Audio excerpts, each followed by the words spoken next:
Hey everyone, this is Shani from Baker Creek, and we are at the 2019 National Heirloom Expo, and I am joined here by Silver Bear. Silver Bear, would you like to tell us a bit about who you are, where you come from, and what brings you to the National Heirloom Expo? Hi everybody, my name is Silver Bear or Steve McCumber. I'm a traditional Mohawk gardener from Upper New York State and Southwestern Quebec. I specialize in planting by the moon, and also I maintain many traditional varieties of the Iroquois or the Haudenosaunee people.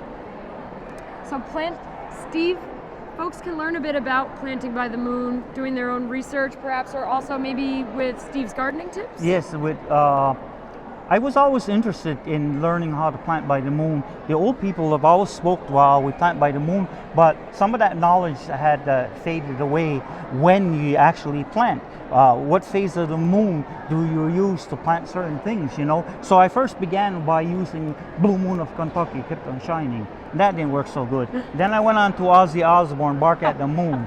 So you know what happened there, you know? So this happened. So after that, I started to learn from a grandmother who explained a lot of things to me. And then the next biggest part to learn was actually going outside in the evening, looking at the moon, and to understand by where the position of the moon is. So I knew. So now I'm totally automatic with that. And then I give advice free to people. I do many speaking up in Canada, in different parts. I came to Michigan in the spring. I was invited out there, as I'm invited out here today by Baker Creek to be part of such a wonderful event. And I'm really honored and very happy to be here. Well, we're so grateful that we're here, and I am a novice at planting by the moon. From the small tips that I've learned, Earth's gravitational pull is a factor in this. Yes, it is. It's very, very important. And historically, there are a lot of things and events, especially during the war, okay, that things were calculated by where the moon would be. So it had to do with like the lifting the tides of the ocean and so on. So as part of that, applying those things, but it's because it's the gravitational pull of what we call in our language our grandmother, the moon. We don't refer to the moon as a moon, we refer to the moon as our grandmother.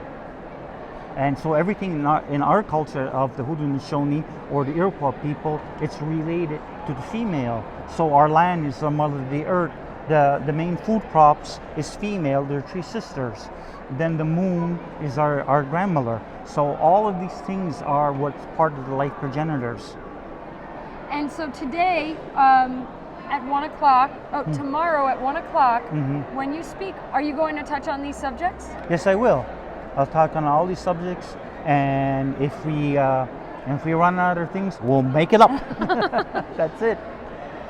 So can you give us a few small tidbits for those who are watching who said, "Ooh, planting by the moon! I want to do that. I want to follow those tips." Well, a lot of people seem to be in herbs. So herbs are always planted in the new moon. Okay. So when the moon is new, anything that's green, so herbs, all kind of herbs is there, and including Indian tobacco or tobacco is in the new moon, and also sunflowers. But if you're into medical marijuana, that's the time to do it.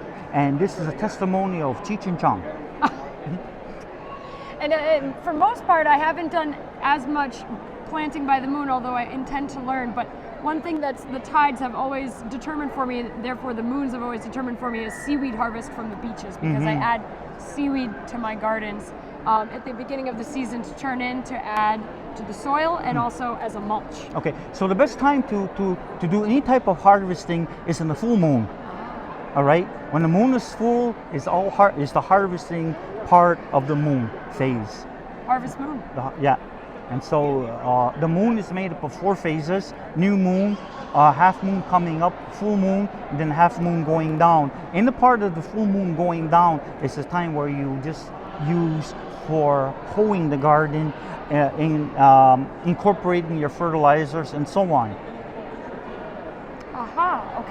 Okay. These are good tips. So if you want to learn more, how can people learn more?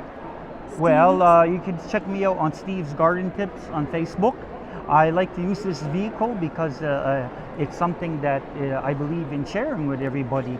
The same as we are out here with, I'm out here with the generosity of Baker Creek, and it's part of their sharing too. So I think it's a way that they're giving back to the community, they're giving back to everybody and sharing that. So these aspects are very important, they're very noble, and this is a wonderful exhibition, and it's just amazing.